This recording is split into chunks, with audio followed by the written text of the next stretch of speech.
Spring, the time of year when we start thinking about getting ourselves in shape for the summer. But instead of pounding it out on a treadmill, what about heading outside, getting to know your natural local habitat and saving some money while you're at it? Recent research commissioned by Foster Grant Ironman Sunglasses shows that around 33% of Brits have a real bugbear when it comes to waiting around for gym equipment.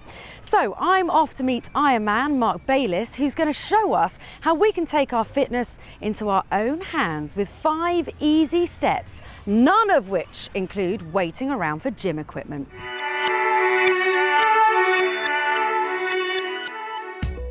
So Mark, you have taken part in many an Ironman challenge and you're currently getting yourself in tip-top shape for the Enduroman Arch to Arc, which takes place at the beginning of September this year. Now, I will suggest that many of us don't want to reach those dizzy heights, but there are certainly things we can do to get ourselves started, aren't there? Yeah, just 20 minutes, 3 times a week, in a surrounding like this, a bit of a warm-up, a few exercises, and you're on your way. Now, you're making this all sound very straightforward, but surely there are some things that we would need. Not much, but water, sunscreen and sunglasses.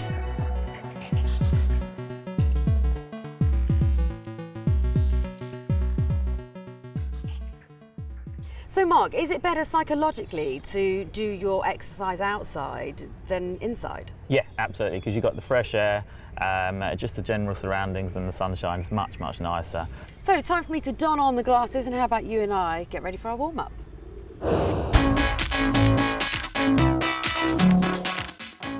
So Mark, it's time for the lunge. I'm a fan of them, but what are your top tips for lunging? Form is much more important than strength. So it's keeping your body in line. Okay. So as you step forward without overextending, the step forward, knee over your foot, and back up again, and then alternate and back up. So Mark, it's now time for something that I'll admit I always avoid in the gym. It's the dreaded push-up. Is there anything you can show me to make it more manageable? Yeah, well, this is my favourite exercise. Oh. And it is the very simple, perfect upper body exercise. Okay. So it's quite simply over onto your hands, shoulder width apart.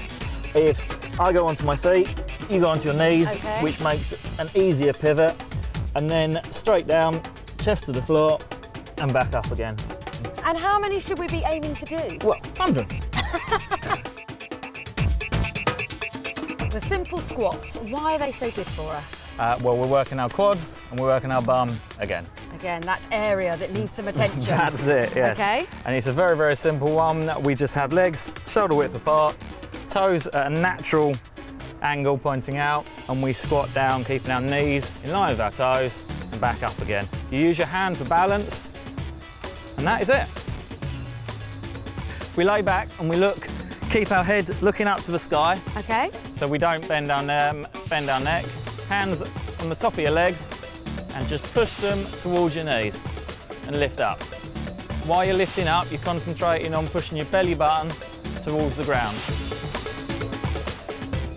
So Mark, I take it isn't time for us to relax just yet? No, unfortunately not. This is to finish our all-body workout. Okay. This is to work our lower back.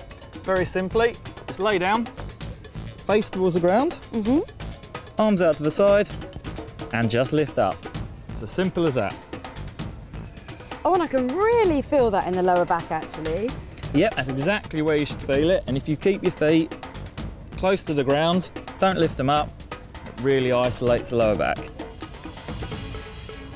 I've got to say, Mark, I really enjoyed that. Much nicer being outside than sweating it out in a gym. Yeah, and it's much better weather now, and there's a lovely view. Yeah, there really is. Roll on the summer, get outside and get yourselves fit.